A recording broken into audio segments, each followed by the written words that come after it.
पुढली बातमी, मनोज जरांगेंच्या उपोषणाला अंतरवाली सराटीमध्ये सुरुवात झाली आहे। मराठा तरुणाला ओबीसी प्रवर्ग बदलवून खुला प्रवर्ग लिहिला असल्याचा आरोप त्यांनी यावेळी केलाय।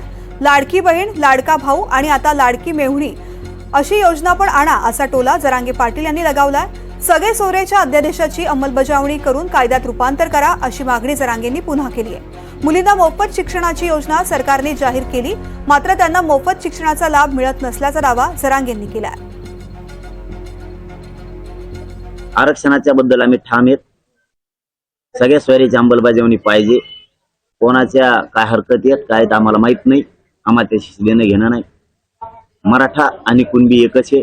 2004 चा कायदा बनवलेला आहे सुशीलकुमार शिंदे सरकारनं।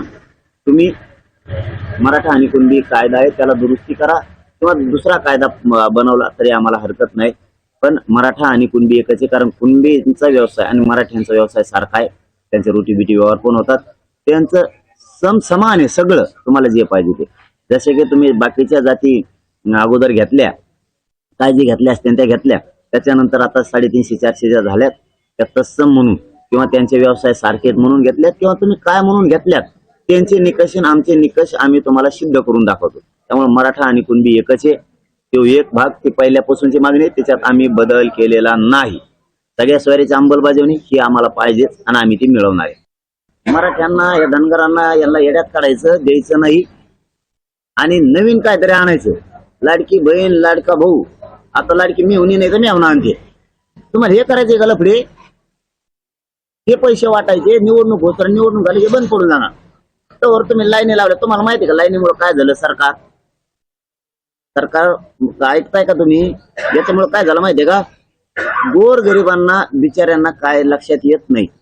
तुमचा लाडका भाऊ, लाडका बहीण पैसे घ्यावा का लेकरासाठी आयुष्याचं घ्यावा लढाव, हे त्यांच्या लक्षात येत नाही। त्यांना वाटतं सरकार चांगलं दिसतंय, आपल्याला पैसे द्यायला 2 रुपये म्हणजे चांगले।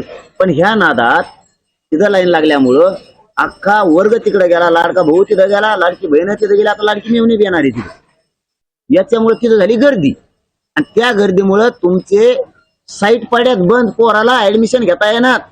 बधीर झालं का सरकार थोडं काही? तर तुम्ही मुलीला शिक्षण मोफत केलं, तुम्ही मुलींना शिक्षण मोफत केलंय, मुलींना मोफत शिक्षण मिळत नाहीये। तुम्ही व्हॅलिडिटीची अट ठेवली, आता तुम्हाला मुलीला मोफत शिक्षण द्यायचं सगळ्या जाती धर्माच्या मराठ्यांसह। मग कशाला अट पाहिजे? ते खुलं करून टाका सगळं। मुलींना मोफत शिक्षण म्हणलं की मोफतच। पीजी ते 2G काय केजी पर्यंत सगळं केलं म्हणले। कुठे आहे? कुठे आहे? कितीतरी विद्यार्थी दाखवतो मी या अंतरवालीला। तुम्ही करायचं ना मोफत शिक्षण मुलींना सगळ्यात करा, त्याच्यात भेद करू नका। तुमचं आमचं जरी ठरलं होतं मराठ्यांच्या मुलीला करू, आम्ही सांगितलं होतं सगळ्या जाती धर्माच्या मुलींसाठी करा।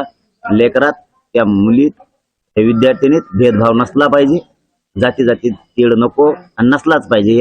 हे संस्कार आमच्या होते, सगळ्या मुलींना करा। तेही व्यवस्थित नाही केलं सरकारनं।